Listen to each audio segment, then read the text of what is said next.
Good morning. Just this one will be a short video. I'm heading out. New road where I live, which was like a big event because the road was probably the worst road I have ever driven on. Your whole car could be sucked into the holes pretty much.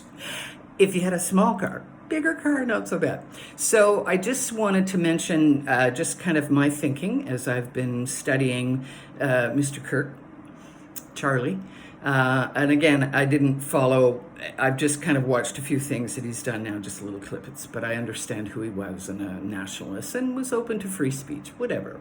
Who knows? I'm not getting into that. Do I think that he was murdered? Yeah, I do. I don't think that's AI. I think he was set up. He could have been set up by his own people. Who knows? That's that shark's den in there, boy. Whatever. And it was useful because it creates agitation either way. They don't care how they get civil war, but they want civil war. They want to bring out their new toys and try them on you. Do I think that the young man that confessed to his father? No. Do I think he believes that he did it? Yes. Does it feel as real as if it really happened? Yes. Because that, from my study and reading and openness to believe such thing, they can indeed, the sophistication of the tools that they have to rule your brain, they know exactly what they're doing. Hollow out the hippocampus, right, and have it stop neurogenesis, so it's not creating any new cells every night. So new memories have to be stored on old memories, so they wipe it clean. They can do a mind wipe, really, they can, right? And I'm sure they watch people on your devices to feel who would be a good candidate. And the process is already happening anyway, because as Dr. Michael Nels points out, the hippocampus has been shrinking over the last couple of decades, right? So you hollow that out and then you imprint new memories. So this child could indeed believe that it was he that killed. I don't think he did. I think he's the patsy. And I think his family, same thing. They can direct the stuff that I'm reading about energy weapons, and remember, we're energy, we're magnetic fields, we're dusty plasma fields, we're plasma.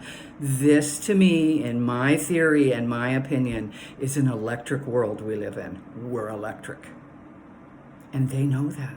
And they know how to stimulate and do all kinds of different things that we are completely unaware of.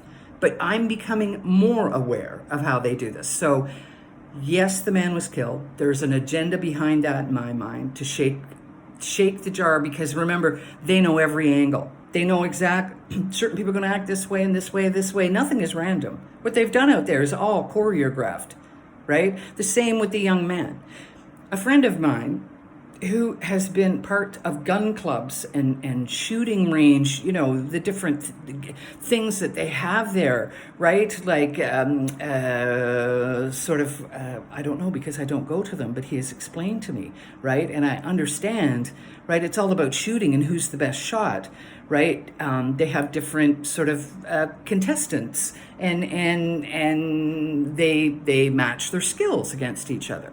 Well, he told me, and I believe him because this is something he studies, the only person that could knock off that shot, right? And there's change, but if he was actually shot in the a lethal shot from that distance away, that's a sniper. That's somebody that's trained. He has seen things like that. It's near impossible. That's a near impossible. So that's a professional shot. And him getting in, however that was, the man died. How he died of a gunshot. Who did it? It was not that young guy. It was a paid assassin. It was, somebody in the government, of course. There's an agenda here. And we have to be very mindful of that. But it's not this poor sap. That's no way. Absolutely no way. No way. No one can make me believe that. But you can make me believe from the reading and the information that I have that you can indeed be mind controlled and have new memories implanted in your mind. I tell you to go have a look if you can't understand how easily it is to mind control all of us, right? If you get sucked into the different ways that they can do that. Add to that they've damaged the brain in ways. Critical thinking is gone, the frontal lobe and the temporal lobes are wiped out so that they can implant thoughts, and that they've been studying Centuries. So if you think that they haven't got it down pat, you're wrong. So Darren Brown does some great stuff and shows you the one it's not very long. The heist. There's ones that are all different ones. The push is a good one too, getting somebody to murder. But the heist shows how easy these little downloaded messages into the subconscious can play out when you're not, because most of the time you're in subconscious mind and that you're just following automatic programs. So I think they programmed this guy. He was programmed to take a patsy and that a true assassin killed him. We live in a strange world. We have to open our mind and see these things. That's my opinion on it. For today. Adios.